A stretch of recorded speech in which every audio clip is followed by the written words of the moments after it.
Today's incident will wake up your soul. Please watch the incident till the end. Assalamu alaikum, friends. Today I have appeared before you with such a case. Why a king married his Shahzadi to a fakir. And when Shahzadi misbehaved with her husband after marriage, what punishment came upon her, which surprised everyone. To know, watch the video till the end. Long ago, there was a king. He had only one daughter. She became very proud of her beauty and wealth. Whenever someone proposed marriage to her, she accepted and insulted him a lot. So one day the king organized an invitation. He called all the marriageable ones for his daughter. Everyone sat in their seats. Shahzadi arrived there with her maids. Passing by, who was a bit fat, she joked with her maid saying, "Look, a very round tub." Another said as he passed by, "Look how Kamba looks." He said to one of the shorter ones, "Look at this child." Another king who was very fair called him a white mouse. In this way he started insulting everyone present. Seeing the beard of a king, he said, "Look at him, how he has made a forest in his mouth." Shahzadi. Seeing who was insulting everyone in this way, the king said, "I will marry Shahzadi with a fakir." Everyone left. At that time a fakir came down from the palace and started singing. The king heard his voice and called the sepoys. "Go, bring him to me." The sepoy brought the bald fakir with torn, dirty clothes. He sang very well in front of the king and Shahzadi. Now when he looked at the king for the reward, he said, "You have sung very well, so I will give you its best reward. I will give you in marriage with my only daughter." Shahzadi was very angry after hearing this, cried and pleaded with the king, but the king did not listen to him.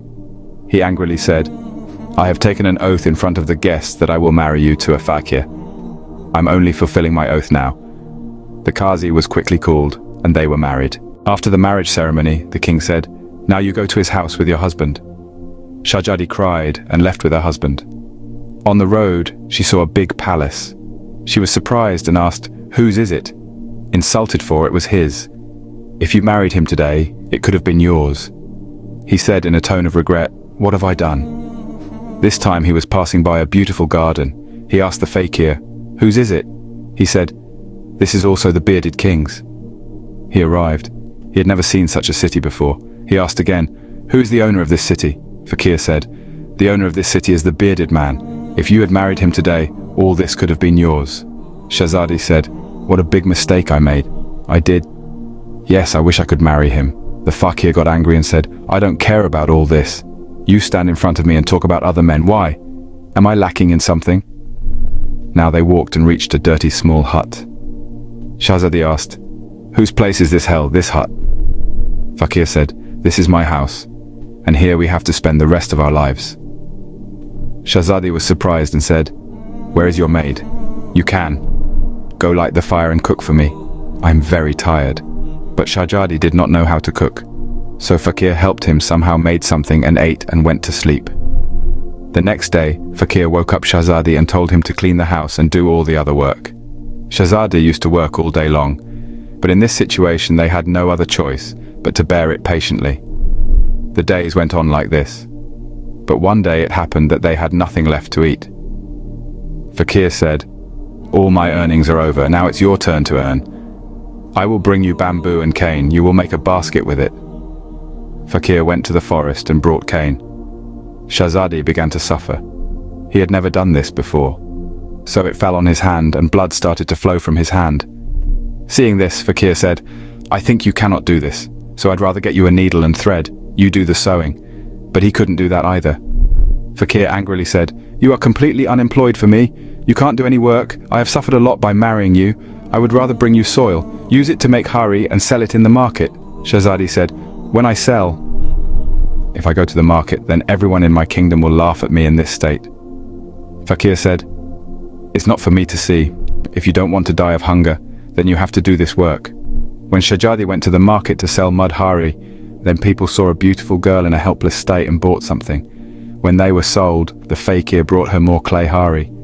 One day a sepoy kicked the hari while passing through the market road and said, "After today you will never leave anything in the road like this." Shahzadi told this incident to Fakir. He said, "Who told you to sit in the middle of the road with a hari like a fool? That way people have trouble passing through there. I think this job will not be given to you. Tomorrow I will go to the neighborhood and see if you have any work available." The next day, Fakir came in the evening and said, "A job as a cook's assistant has been found for you. This time, we will at least get some food." Shahzadi used to work in the neighborhood all day and would return home with whatever food was sold at night. This is how the day of the husband and wife continued. After a few days, Shahzadi came to know who would have the wedding ceremony in the palace. On the day of the wedding, the guests started arriving. Shahzadi was watching everything from the window. The whole palace was sparkling with lights and decorations. Seeing this, Shahzadi shed tears and was regretting his arrogance and stupidity. At that time, some maids appeared there. They gave him some food. He took it and left for home. As soon as he left the palace, a handsome man in a jubba blocked his way. He lifted his niqab and saw that it was the bearded king whom he had insulted one day. Shahzadi was overcome with fear and anger. In fear, the basket fell from his hand and all the food was wasted. Shahzadi saw such a situation and everyone present started laughing. Shahzadi's condition was such that if the ground was split in two, he would have entered it. He wanted to escape from there, the king told him. He took it again and said, "Don't be afraid. You don't recognize me? I am your husband who lives with you in the hut. I am the sepoy who broke your clay pot. I did it because I loved you. I wanted to get married. Now when your ego is gone and you understand your mistake, then forget all the previous things. Look, today we are preparing for marriage." The maids came there and took Shahzadi with them. They dressed her and brought her back to the hall. There he saw, everyone including his parents were present there. Everyone blessed both of them. Shahzadi was completely changed. His arrogance, rudeness, demeaning people, all changed. He learned to live a normal life. So friends, if you like the video, please give a like to the video, and to get more wonderful Islamic videos regularly, subscribe to our channel and press the bell icon next to it. Have you ever wondered when Allah's help will come to you? It's a question that touches the core of our spiritual journey, stirring thoughts and emotions deep within. Across cultures and communities, this inquiry resonates, reflecting a universal yearning for divine guidance and support. Today, we delve into the profound concept of Allah's assistance, exploring how and when it manifests in our lives. This exploration isn't just about seeking answers, but about understanding the very nature of our trials and the essence of patience. Understanding this can transform our perspective on challenges and patience. In Islam, divine help isn't just a matter of asking, it's also about readiness and conditions. When one reaches out in prayer, it is not merely the words that matter, but the sincerity behind them. Sincere prayer and supplication mean engaging in heartfelt communication with Allah, pouring out one's true feelings and desires. It is believed that when prayers are genuine, they ascend directly to the heavens, resonating with divine compassion. But patience and perseverance are equally pivotal. In the journey of life, hardships are inevitable. It is through enduring these challenges and maintaining steadfast faith that one truly aligns with the divine will. The Quran teaches that with every difficulty there is relief, but it often requires a period of patient waiting and persistent faith. Moreover, righteous actions play a critical role. It's essential that one's deeds and intentions align with the teachings of Islam. This means living a life of honesty, charity, and adherence to one's faith, which in turn cultivates a fertile ground for divine assistance. Every action taken in accordance to Allah's teachings strengthens the bond between the believer and the divine. Finally, trust in Allah's plan is paramount. The stories and teachings from the Quran repeatedly emphasize the importance of surrendering to Allah's will, trusting that even in moments of despair there is a wisdom and purpose. This submission is not passive, but an active trust that guides one's actions and thoughts.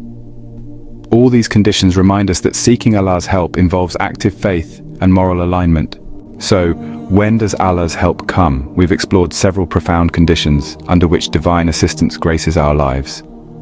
Let's briefly recap the essentials.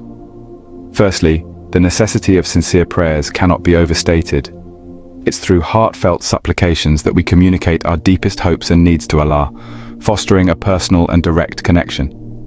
Next, we discussed the power of patience and perseverance. In the face of life's trials and tribulations, maintaining steadfastness is key.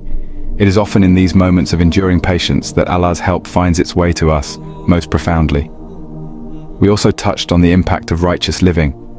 Leading a life aligned with ethical and moral principles attracts positive outcomes and divine support. It's about making choices that not only benefit us but also those around us. Lastly, the strength found in trust. Trusting in Allah's timing and wisdom offers us peace and resilience. As you reflect on your personal spiritual journey, strive to cultivate these qualities. May your journey be blessed with patience, sincerity, and unwavering faith. Remember, Allah's help is always near for those who truly seek it.